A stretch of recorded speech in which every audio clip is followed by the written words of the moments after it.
কর্তৃক আয়োজিত আজকের এই জুলাই সমাবেশের দ্বিতীয় বর্ষে উপস্থিত গণসংহতি আন্দোলনের রাজনৈতিক পরিষদের সম্পাদক মণ্ডলী, কেন্দ্রীয় নেতৃবৃন্দ সহ দেশের বিভিন্ন অঞ্চল থেকে আগত প্রিয় সহযোদ্ধা বন্ধুগণ, সবাই শ্রমিক হন। আমরা আমাদের প্রিয় নেতা এবং আজকের সমাবেশের প্রধান অতিথির বক্তব্য শুনব। আমি সংক্ষেপে দু একটি কথা বলবো। প্রথমত, আমরা লড়াই করেছিলাম বৈষম্যের বিরুদ্ধে। সেই বৈষম্য আজকে নয়, সেই বৈষম্যের বিরুদ্ধে লড়াই করছি 1969 সালে সেই গণ অভ্যুত্থানে। বৈষম্যের বিরুদ্ধে যুদ্ধ করেছি 1971 সালে। বৈষম্যের বিরুদ্ধে লড়াই করেছি 90-এর গণ অভ্যুত্থানে, এবং সর্বশেষ 2024 সালে আমরা এই বৈষম্যের বিরুদ্ধে লড়াই করেছি। সেই লড়াইয়ের ফলে শেখ হাসিনার পতন হয়েছে, অন্তর্বর্তীকালীন সরকার ক্ষমতায় এসেছে।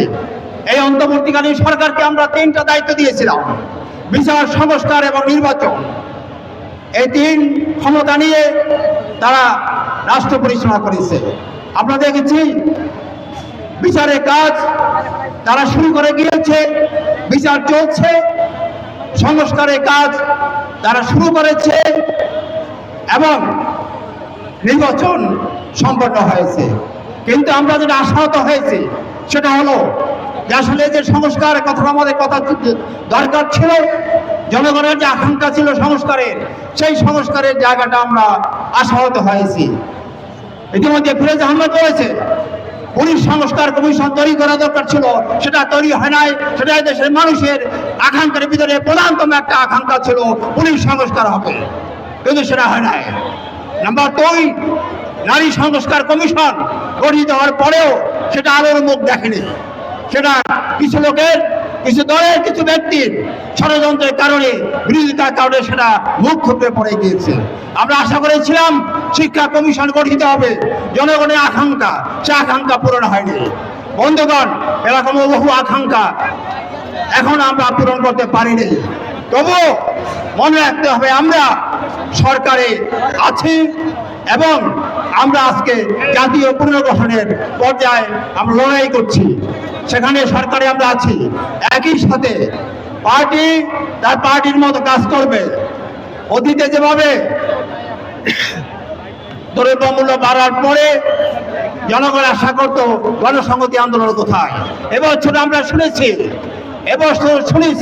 যে বিদ্যুতের দাম বাড়ছে, গণসংহতি আন্দোলন কোথায়? মনে রাখতে হবে, একদিকে আমরা জাতীয় পুনর্গঠনের কাজ করার জন্য সরকারে আছি, আমাদের একজন মন্ত্রী আছে, সে সরকারে কাজ করবে, পার্টির মতো কাজ করবে। বিদ্যুতের দাম বাড়ুক, দ্রব্যমূল্য বাড়ুক, তেলের দাম বাড়ুক, গ্যাসের দাম বাড়ুক, পার্টি তার অবস্থান নিয়ে জনগণের পক্ষ নিয়ে লড়াই করবে। আমি সর্বশেষ উপস্থিত সবাইকে আহ্বান জানাতে চাই, অতীতে আমরা জনগণের পাশে যেভাবে ছিলাম, ভবিষ্যতেও জনগণের স্বার্থে, জনগণের দাবি নিয়ে, জনগণের আকাঙ্ক্ষা নিয়ে আমরা লড়াই করব। গণসংহতি আন্দোলন কখনই জনগণের স্বার্থের বিপক্ষে যাবে না, জনগণের পক্ষে থাকবে এবং জনগণের পক্ষ থেকে লড়াই করবে।